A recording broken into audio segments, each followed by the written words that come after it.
evening from Vietnam. Good morning to you, Jen. Thanks a lot for spending your morning to join our Insight Sharing and share your stories to our global audience. And on behalf of the listeners around the world, we want to say thank you. No, thank you for having me here today. I'm excited to be here.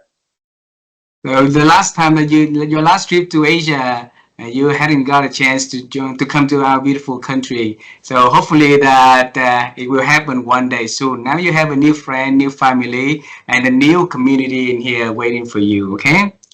Perfect. I'm ready for the trip. I'll pack my bags. And Jen, for a little taste of our culture, it's very honor for our audience to have you share a little bit about who you are and the work you do. Would you please do that first? Yeah, so my name is Jenn Drummond. I am a Guinness World Record holder. I'm as the first woman to climb the second highest peak on each of the 7 continents. It actually took me 9 mountains, not 7, because there's a dispute on what's a continent, but that's another story. I'm a mom of 7. I'm a business owner, and right now I spend most of my time speaking on stages and helping individuals navigate their personal mountains. Wow, Jen, I count the clock in here. You introduce your amazing journey and amazing life story in less than 50 seconds. That is not fair for our audience, okay? And this conversation is designed for them to learn about your life, the strength, the resilience, the motivation, the inspiration that you have for yourself, that you conquered the world and break the record, right? So let's travel time together with me. Is that okay with you? Let's do it. All right. So when I was little, Jen, I live in a very poor community in Vietnam, and in my neighborhood back then, we had one day we had electricity, and then the next day or two we didn't have electricity. So my only entertainment at night is when the moon rise. So we see things pretty clear, and my first dream about the future works that I would do is to become an astronaut and fly to the moon and see how bright it is up there.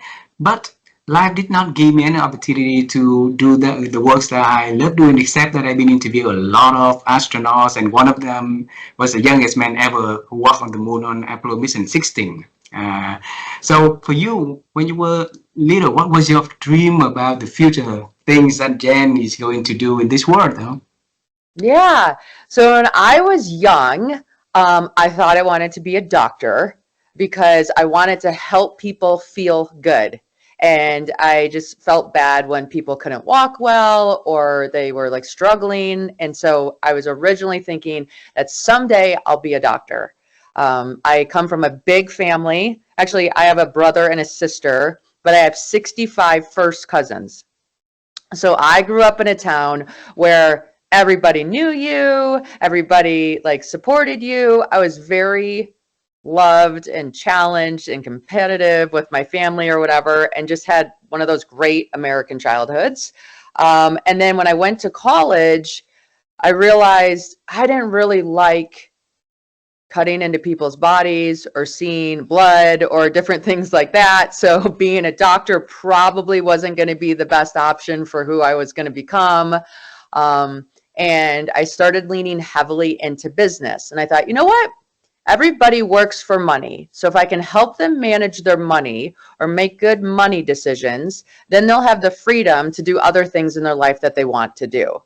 So I went to college and got into asset management and helping people plan for retirement or sending kids to college or, managing tax liabilities and things like that. And so it kind of changed, but it was always under the premise of how can I serve? How can you serve, right? And tell our audience about the stories that successful entrepreneur you were and turning to become the Guinness Record holder. Tell us about that, please. Yeah. So when I got into finance, I had to cold call and build my book of business, which was a horrible experience because I had never been told no so many times in my life in such a short period of time. And at first it was really, really hard, but eventually I call it like rejection therapy. You just get used to it and you don't take it personal. And when you can separate yourself from taking that personal, you get to keep doing it. And that's where success happens, right? Like you have to be the person that just keeps going and going and going and not letting other people determine your future. And so for Mm. me, because I had that ability to keep going and going and going, I eventually became successful. Well, where I grew up, the dream was to become a stay-at-home mom. And so once I started getting successful in business, I wanted to have kids. And when I started having kids, I started to want to hire positions that I was doing to somebody else so I could be home with my children. So for me, it's always been like, what's my pain point and how do I solve that?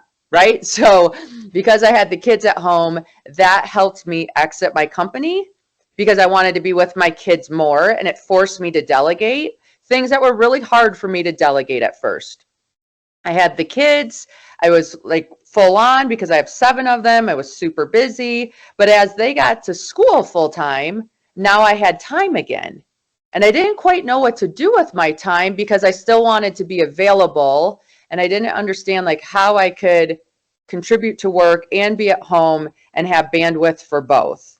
So my thought originally was once the kids get to college, then I'll get back into things that I can do and that I'm excited about. The universe had a different plan for me.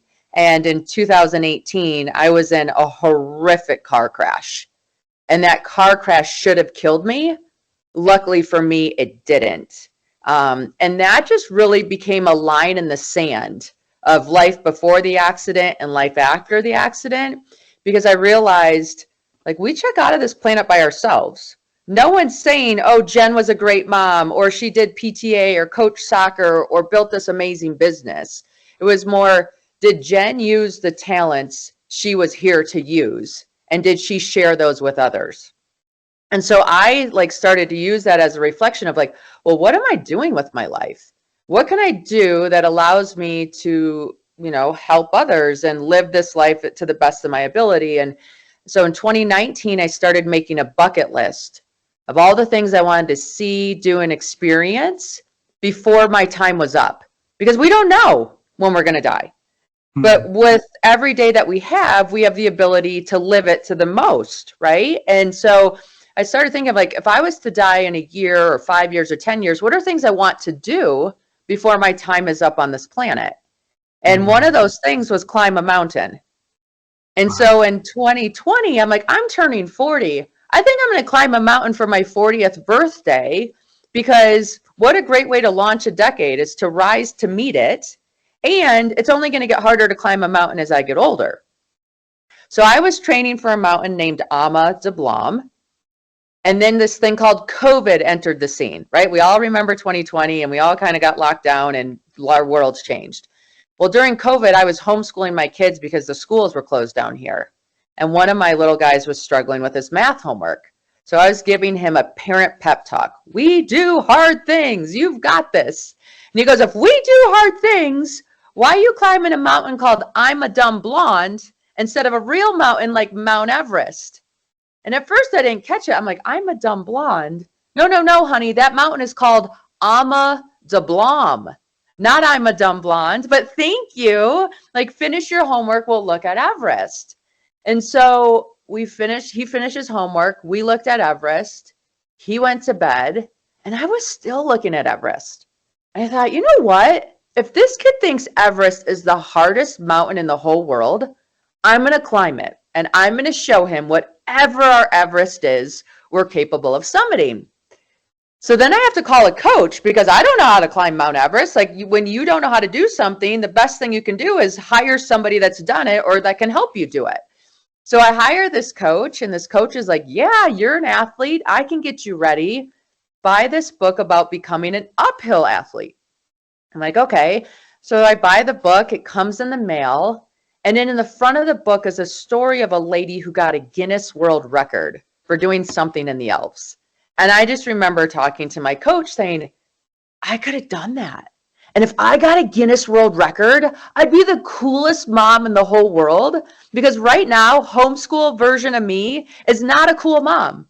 And I want to be a cool mom again. And this is really hard. And the coach took it as a challenge. I kind of took it as venting. And a few weeks later, he calls me back and he's like, Jenn, I have the perfect world record for you. He's like, I think you should be the first woman to climb the 7-second summits. And at that point, I didn't even know what those were. I'm like, what are you talking about? He's like, the 7-second summits. It's the second highest point on each of the 7 continents. He goes, it's never been done by a woman before. It's only been done by one male. They're harder than the first 7. And he goes, if you think about it, 7 continents, 7 mountains, 7 children, it's a jackpot.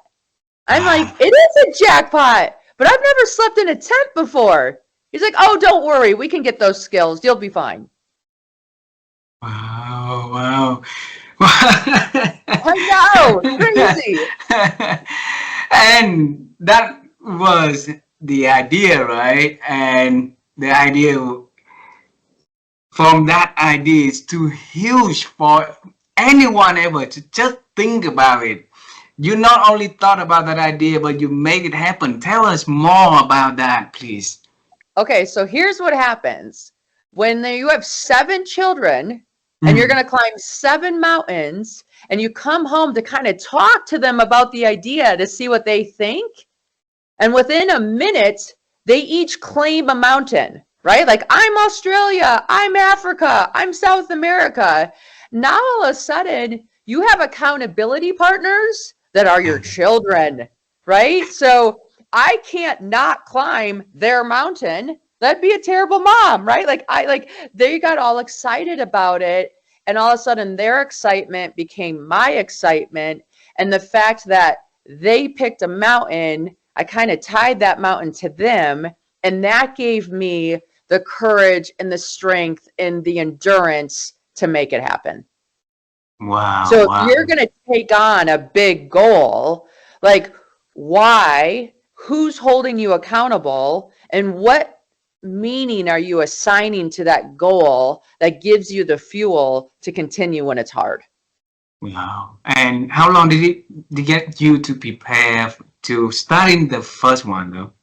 Yeah. So the first one I was training for was Ama de Blanc. And so I continued training for that. And the nice thing about it is like every mountain kind of builds your skills to help you with the next one. So I did harder mountains later, but they didn't feel so hard because I became better. And so we kind of met, right? Like, I didn't take on Everest first or K2 first. I built up some skills, learned areas that I wasn't strong, trained those areas so I became stronger, and then tested them in the mountains. And then as I summited mountains, my skill set got stronger and I could conquer more. When you say that you redefine limits, and it seems like there's no limits for Jenn. So when you redefine limit, what is that doesn't mean for you, though? Yeah, I think we all have a comfort zone. And if you're not stretching that comfort zone can get smaller and smaller. And I look back at COVID, and you think about when COVID left and people needed to socialize again, nobody was good at it, right? Because we hadn't done it in a while. So we got out of shape with it and it became hard. Where before COVID, that wasn't hard. That was just our everyday routine. And so for when you're taking on these big goals, you're constantly expanding and getting better to lean against that goal, which makes you bigger and the goal smaller, and eventually you get on the same playing field. So for me, if I'm not pushing against that comfort zone, I know it's pushing against me. And so I need to continuously expand that so that what I'm capable of doing gets bigger. Wow. And because I'm a big fan to understand the nature and the nurture, and how did it, which one is weighing more in your situation. So if you can look at look inside of you and have that answer. So which one is contributing more into Jenn? Yeah. I think at sometimes nature is and sometimes nurture is. Like, I don't think one dominates at any time, but I'll give an example. So when I was in the car crash, like, I saw the car crash that I saw it was going to happen. And when I saw it starting to happen, it was almost like time dilated. And instead of the accident taking 15 seconds, the accident took like 15 hours, right? Like it was just so crazy how it was going so fast, it was going slow.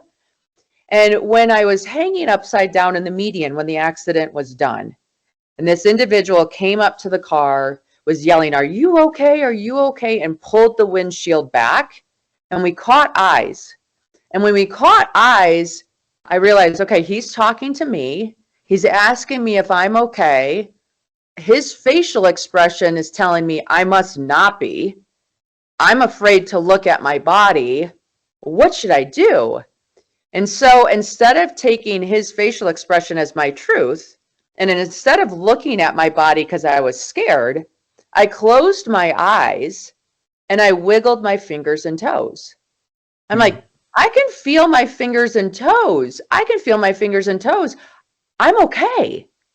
Like I thought maybe I'd be paralyzed or something, right? And that experience has carried me forward in so many things because on the mountain, there's scary moments, like 1,000%. Before getting on stage to give a speech, there can be scary moments, right? Before having a tough conversation with a loved one, there can be scary moments. And so for me, when those moments come up, I close my eyes and I wiggle my fingers and toes. And I'm like, okay, I can feel my fingers and toes. Everything else is a story. Is that story putting me in a position of power? Or is it taking my power away? And so when I stop for a second, connect to my body, shut down the narrative, and give myself that space to have a breath, then open my eyes and say, okay, what's one thing that I can do that moves me forward towards my goal?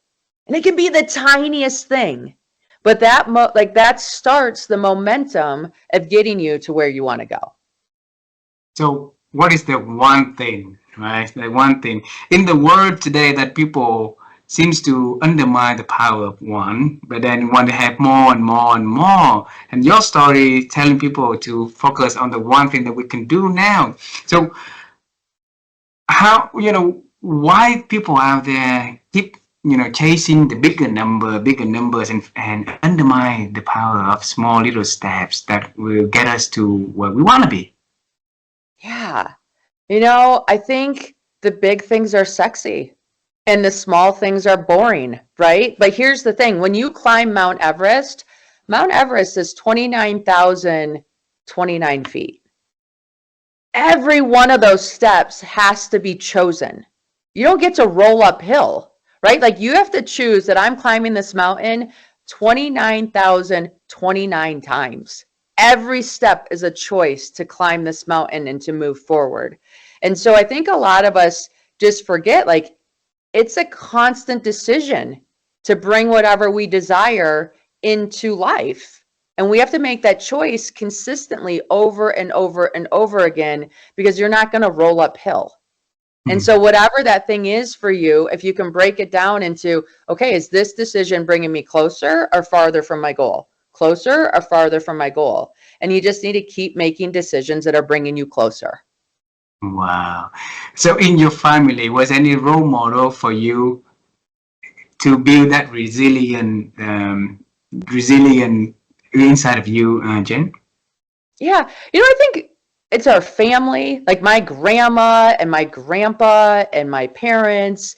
And I mean, the reality is like you can find resilience all around us all the time. Like anytime you go into a city and you see buildings and parks and houses and hotels, like that was somebody's vision. They had to bring that to life. That didn't just show up, right? Like think of how much work it is to build a building. How many people have to be involved, how many permits you need, there's so much effort coordinated into that if you just sit and observe the world around you, everything's resilience, because everything is like somebody's energy that they committed to whatever it was and brought that thing to life. And so for me, I just get so much inspiration from my environment because I know how much effort it took for that part of the country to be developed, or for people to originally come there and settle, and now what they've been able to build on top of that. Like, that's exciting. Yeah. I want to bring you to the moment that you hold the book and you read that there was a woman that already went to Mount Everest, right? And at that moment, you came up with the idea that could have been you, and that Yeah. vision starting to form. Okay, so bring us back into that moment. What thought came into your mind? What did you envision about in that situation, and what else that can come along the horizon, though? Yeah. So, I was having a bad day. And I think we're always trying to bring ourselves back into balance. And so I was exhausted from homeschooling. I was exhausted from the news on the media. Like, everything felt like it was falling apart.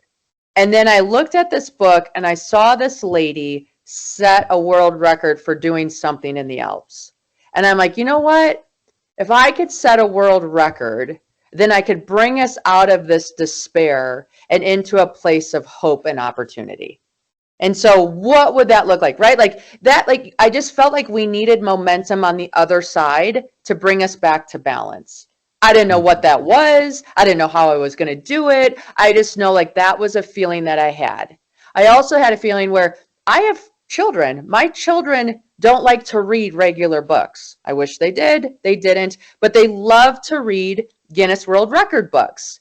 Who had the longest fingernails, who grew the biggest pumpkin, how many hot dogs somebody ate in a minute. Like, that was exciting to them, right? So for me, I'm like, oh, it would be so fun to be in a book that my children love to read. Like, it just felt like a full circle moment. So like, it was just this combination of feelings, thoughts, experiences that came together, and it started as like silly concepts, and then it became real because I allowed it to. I leaned into it. Not only that they read the Guinness book, but now they have their moms on the list also, right? And it's becoming something that they will be so proud to carry for the rest of their lives, and it becoming the seed of something that inspiring them to do for their own. Maybe one day they will each will have their own names on that world record book. Who knows, right, Jen? Right. Like, here's the thing, like, our kids are watching us. And Yes. so we need to demonstrate to them what a happy, fulfilled life looks like. Because when we demonstrate it to them, then they know what's possible for themselves. It might look different than mine because we're different people and have different skills and different experiences, but it's possible. It just has to show up for what's possible for them. So for me, it was very important to demonstrate, like, this got me excited. It got me like motivated. It required discipline and training and sacrifice and commitment. But when we combine all those things and achieve something, that feels so good. And I want them to have that feeling. And for them to have that feeling, they have to see how I have that feeling so that they can learn where they can find it for themselves. Wow. And you push that comfort zone. That zone is too huge, too big, too high, too wide, and scary for a lot of people also. So when you set out that goal, beside the excitement, there must be something that scare inside of you also. How did you push that uh, push that away and starting to conquer the goal that you set out? Yeah. Here's the thing. Big mountains take big teams. If you set a huge goal and you're trying to do it yourself, that's exhausting. And if you get to the summit, who do you get to celebrate with? Right? And so for me, I realized like I am not always going to feel motivated or determined or excited, and fear is going to show up. And that is a very hard thing to manage by yourself all the time. I think we're creatures that are created to co-create with each other. Mm. And so for me, like there was a point on Everest, I was terrified. I wasn't scared. I was terrified. We had to cross those ladders. And when you step on that ladder, it goes up in the air on the other side. It feels wobbly, like it collapses a little bit under your weight. I mean, it is scary.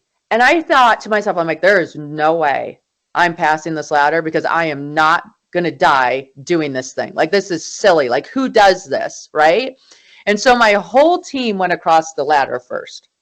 And my fear kept building.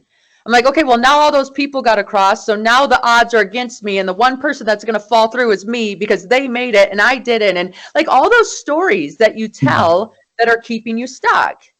And my team across the other side is like, come on, we got you. Like, we're good. And I realized the only thing that was going to get me across this ladder was taking a step. And so I just had to do the thing. And so my team and I chanted like step, step, step. And together, like it crowded out any thought in my mind. It occupied all my senses. And I took a step and I took a step and I took a step. And when I got to the other side, we celebrated together because my nervous system was amped, right? Like I was like, ah. And so I needed to calm that nervous system down with joy and power and like congratulations and let my body know like, hey, that's a feeling, but that feeling ended up being good for me and you're okay to continue.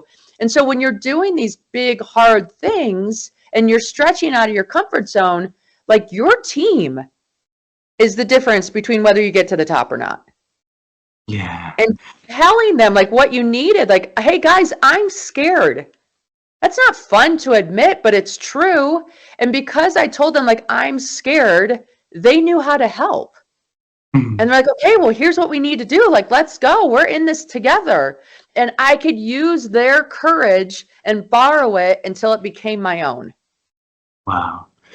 Earlier you say that these 7-second summits, not a lot of people, when there only one man ever concur on them all, right? So this road, there's a book called The Road Less Traveled, and this road is not even traveled. Yes. So selecting the people on your team was critical, like you say. What criteria did you and the team put out together in selecting the team that can conquer something that is impossible to the many?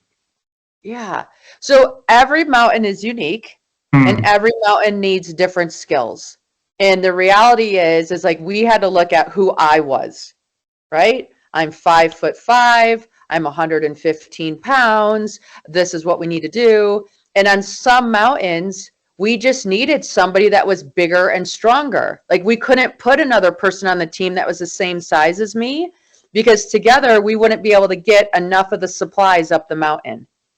So you really just look at who you are as a data point, not to judge, not to shame, not to guilt. But you're like, here's who Jenn is. Here's the obstacle ahead. Here's what we need to get to the top. And we would try to find that person that had the skills that I didn't. So together we could play off of each other and get the job done. Wow.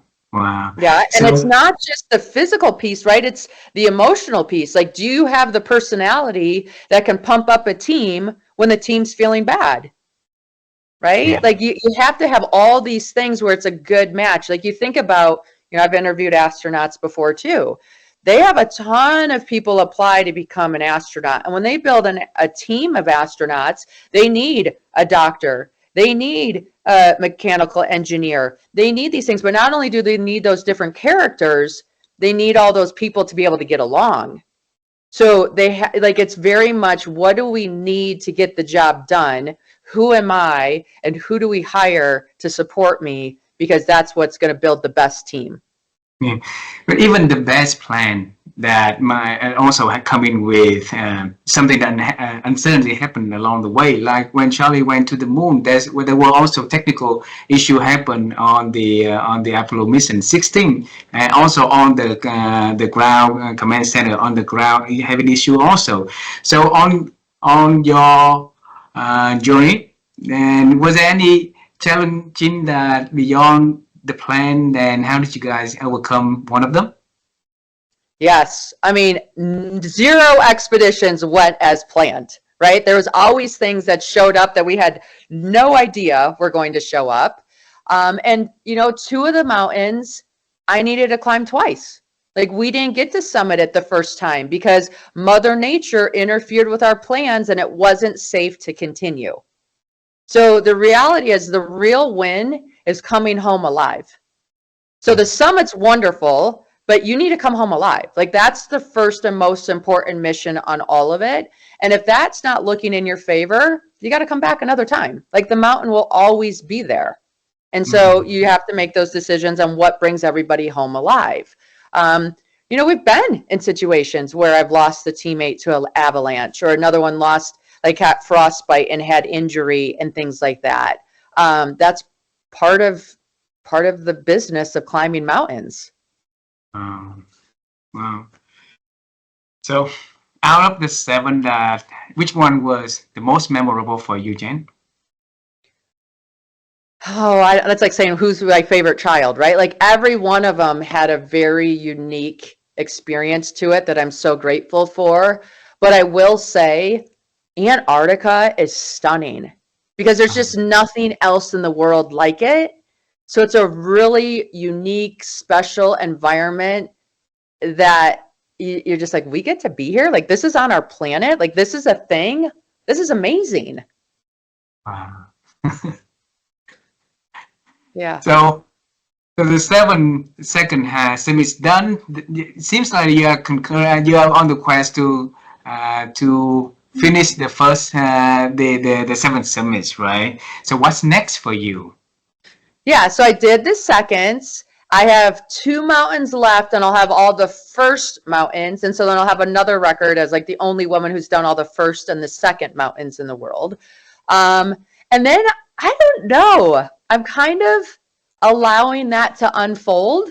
I mean, I never knew I was going to climb a mountain before 2019. So for me, I think something's going to show up and grab my heart, and I'm going to lean into that when it does. But I don't want to force it into an existence. And every day now you are inspiring people to climb their own mountain and climb the physical mountain onto going to stage. Totally different skill set, different mental challenge. So how did you move from the physical mountain onto smaller stage with different kind of heights in terms of mental challenge, though? Yeah, all of it is a mental challenge at some level, right? We're all here to climb. We all have a mountain that's in front of us. Most of them are metaphorical. Mm-hmm. Some of them are physical, like the ones that I'm doing. And I think we feel alive when we're challenging our edges and becoming something more than we are at this moment. And so understanding that part of being alive is having success and having failure and having these fears. Like I did have a fear of heights. I didn't know I had a fear of heights when I got into this. But when it showed up, I didn't run away from it. I leaned into it and said, okay, well, we have to fix this because I can't have a fear of heights and do this record. And so I did exposure therapy and I leaned into it. And when I was scared, I would go one handhold higher and then come all the way down. And then when I'd go back up, I just try to go a little bit higher than the version of me did before. And I was always competing with myself instead of others. And I just allowed myself to let it look different every day. Some days I could climb higher than other days. Other days I couldn't. And it's just, but I was nice to myself. I'm like, oh, wow, that's interesting. This came up again today. Tomorrow will be better. Wow. I select the 50 people for a project of wisdom to understand the wisdom, where is it coming from, and your story is very unique. So I'd like to ask you, how do you define wisdom in life, Jenn? Wisdom to me is loving yourself in the process of becoming, right? It's very easy for us to judge ourselves and maybe be mean or harsh on what we're trying to do. And I think wisdom is having the human experience and being grateful for that and letting yourself be human, be imperfect, be messy, have emotion. let it be good one day and bad the next day, and loving yourself through that entire experience and saying like, I'm here, I'm alive, I'm so grateful. I'm just going to keep doing the best I can every day. Wow. Wow. Things, positive things happen in your life because you spend time to reflect. And Yeah. yes, yes. And I pick up in this notes in here when I had a conversation with you is that when you first started your professional career, you got to say no a lot, you know, and you reflected and you said that if you want to be successful, you have to get used to people saying no to you and overcoming them, right? And then when you're successful, you want to be able to spend time with your children. So you had that reflective moment for yourself to plan and get yourself ready for that new goal. When you want to conquer the world, you gotta have an intentional lives also. You did the same. So in reflective moment, what did you do? Yeah. I think when you find out something's not working for you, you have to pause and get curious about that and be like, what do I want this to look like? And Mm. how do I make it look like what I want it to look like? And then you have to embody that. You have to be like, okay, well, this is who I want to be. So what do I do today to become that person? And what happens is like, even when I go on climbs, for example, when I went to Everest, I have an on-ramp of going to Everest, right? Like I make sure the kids are good. I make sure the business is good. I get there. I give myself a day to get silent and still and just connect to who I am so that my ego doesn't get loud and try to have me do things that are not safe. And then I have the experience. And then when I come home, I like to reflect on what went well, what didn't, what did I learn, how do I become a better person, what are the stories that I want to tell about that experience so it puts me in a position of power instead of victim. And that allows me to integrate that story so it becomes a part of me into the next pursuit that I take. Right? Mm. Like everything builds off of everything and it's all an experience and you get to decide if that's a positive or a negative. And if there's a negative, we live in a world of like you have both all the time, right? Yeah. And you need both. So you either get to look at the negative or look at the positive. And I always acknowledge that the negative exists, but I want to live in the positive. So it's my job to navigate that, find that, and use that as momentum for my next pursuit. And the pursuit that you've been having is really, really big. And so a lot of people near, in your circle, they will be the one also because of love telling you not to pursue those. So how do you navigate those words, those voices, and continue to find strength to pursue the thing that you find convenient for you to do so? Yeah. I think a lot of people provide their feedback from their perspective. Hmm. They're not doing it to like and like there's also things that you need to know about yourself so that you put yourself in a position to have success. So for example, when I decided to climb Mount Everest, my mom was not my first call. There's no way my mom was going to be excited for me, right? Like she's like, no way. And so my first call was to a coach. And then that Hmm. coach introduced me to people that climbed Everest. And then when I met those people for lunch or went out and trained with them, I'm like, okay, they're not that different than me. I can be just like them. And so I built my skills around that. And so that when I did go tell my mom, hey, I'm going to climb Everest, there was no space for her to knock that goal down because I was so solid in who I was and how I was going to do it. And I could remember when I first said, oh, do I want to climb Everest? That seems big and scary. And like, who does that? And I don't know anybody. And look at the movies and all that kind of stuff. Like, I needed to recognize that those were natural emotions my mom was going to have. She didn't get to go train with people that had climbed Everest. She didn't get to have lunch with people that climbed Everest and spilled ketchup on their shirt, right? Like they're human. If they spilled ketchup, I spill ketchup. We're the same, right?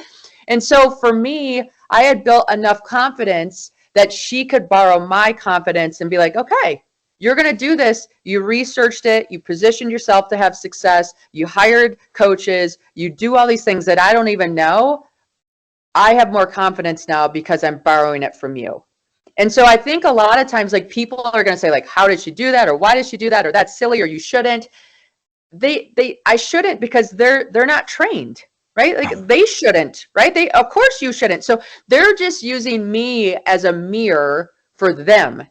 They're not using me as, like, telling me what to do. They're like explaining, man, I wouldn't do that based on my experience and what I know and what I understand. So you shouldn't. Well, you're not me. And so I respect that you have those opinions and feelings and thoughts, but I don't. And you just have to, like, stay strong enough in who you are and limit your exposure, right? Like, I couldn't talk to people that are going against me all day long. I might be like, okay, I'm going to go train with my Everest people that have done this for 6 hours to fill up my tank and to let me feel good, so that if I go to a soccer game and 5 moms telling me I'm crazy, well, I have enough in my tank to be like, okay, that's fine. You can think that, but I'm good, because I filled up my tank before I went into that environment, and I limit my exposure to those kind of comments. Beautiful. Wow. Thank you so much for sharing that. For the coach that you called, right, and your first call, what was that he or she was different that made you have the confidence, the trust? You put on that person to make the call, and then, before you would call anyone else. Yeah. So when I called that coach, I was actually hoping he'd be like, no, you're not ready. Like, no, you're not able to climb. Like, I'm like, he's going to get me off the hook. He's going to be like, yeah, you're not good. Like, don't go. Totally. Right. But I called this coach, and he asked me a whole bunch of questions. And he asked, like, what, have you ever done anything hard? Well, I had done triathlons. Triathlons are pretty hard. So I had done endurance. Have you spent any time in cold? Yeah, I live in Park City. I've been cold on a ski hill before. 100, like, he asked a bunch of questions to kind of get to know me. And then he said, yeah, you're going to be fine. We can get you ready. Don't worry. And so if he would have said right away, yeah, you're good, I wouldn't have believed him, because he wouldn't have inquired to know more about me. But because when I called that coach and he asked questions, those questions gave me confidence, because he knew who I was, and he said, yes, we can get you ready. And on your way to success, you have a team, right? And then there's also saying that the value that we have is the value that the people that we spend most of the time with, the 5 people, right? So who are the people that Jenn is comfortably bring to her inner circle? Yeah, well, it depends on what my goal is at the time, right? Like, if I'm going to try to climb a big mountain, my inner circle is more mountain heavy people. If I'm trying to network to build my business, I'm going to spend more time with amazing networkers and go navigate with them, right? Like, I've been to a bunch of masterminds recently because I've been speaking on stages, and that's put me into that circle and expanded that more. If I'm really thinking, oh, I have a teenager right now that I need to help navigate some of these things, my inner circle is filled with more parenting advice and podcasts that are giving me pointers there, or books that I'm reading. So you really have to think of, like, what am I trying to do? And then who are those people ahead of me? And how do I put them into my world so I can solve that problem? It's always a who, not a how. And so I'm always thinking of, like, who based on what I'm trying to do. And that's what my inner 5 look like. And where did that idea come in from? I mean, I think you're in great, like, right? You go to school and you have a teacher that's teaching you these things. You play soccer, you have a soccer coach that's teaching you how to play soccer. You do gymnastics, you have a gymnastics coach that's teaching you how to do a trick that you don't know how to do. And so because I was an athlete and a student from a very, very young age, that was natural for me. Okay, well, who's ahead of me that I can reach out to that can help me? And wearing different hats is not easy for a lot of people also. So you wear the hat of an athlete person that can carry, like, world record goals, right? And then wear a different hat to be a wonderful mother, wear a different hat to be a wonderful entrepreneur, wear a different hat to be a perfect networker. So that ability, where did that come in from inside of you? How did that form? I think when you have these different parts of your personality that get a space to shine, and you're very intentional about your time. Like, so for example, on Sundays, at least, I'm mapping out my calendar for the week. And so I know I have this many business meetings, I have this much training, and know I have this much time for my kids. When I know that at the beginning of the week, when it's time to do a kid activity, I'm 100% there. I am in the present moment because I already know the other things are taken care of because I know what my calendar looks like. So when I'm in a business meeting, I'm not worried about my kids. I know I'm going to have time with them. Like, it's okay. I just need to be right here doing this activity right now. And if I do this activity with 100% presence, I'm going to have success. And then when I go to my next activity and I'm 100% present, I'm going to have success. And how I get to be 100% present as I look at my calendar and I know everything's taken care of. So now I just have to go through the motions. Wow. You mentioned success a lot in this conversation. So what does success look like to you? Yeah, I mean, it's different in different categories, right? So when I'm hanging out with my kids, success is holding space for each other and seeing each other. If they have something that's bothering them, they feel comfortable to share it with me. If they have something that they did well at, they're celebrating with me. They want me to know about it. So for me, success with my kids is them knowing I'm there to hold all the good and all the bad. Wow. When I'm on stage and I'm delivering a keynote to an audience, success to me is when after that speech, I get an email and someone does something they didn't have the courage to do before. Or someone, like, they use what I said and take action on it. That's success. Like, because if they just listen, that doesn't help. But if they do something with what I shared, that's success. Beautiful. When I'm training to climb a mountain, if I stayed in my heart rate zone, if I did the time I was supposed to do, if I felt like every workout has a different goal. Some of them's to push, some of them's to build endurance, some of them's just to stretch. Like, I look at what is the intention of that workout, and then if I hit that intention, I'm successful. Wow. 3 last questions for this conversation. All right. Okay. First one is we're gonna travel into to when you were young, when you were little, okay? And if you can tell that little Jenn about the journey that she is going to be having in the future, what is the story that you wanna tell the younger self of you, the little girl, Jenn? Yeah. For me, I want to tell that little girl to have fun. I have a tendency to get serious and make things hard and just be this. And I want to tell her it's all going to work out. So just figure out how to giggle a little bit more or enjoy the journey a little bit more. All righty. During this conversation, you mentioned the word acting several times. Okay. And my wife and I, we've been on the quest to help people to improve their ability to think. So we've been engaged to a lot of serious talk with psychologists, with a lot of researchers around the world to understand the science behind thinking.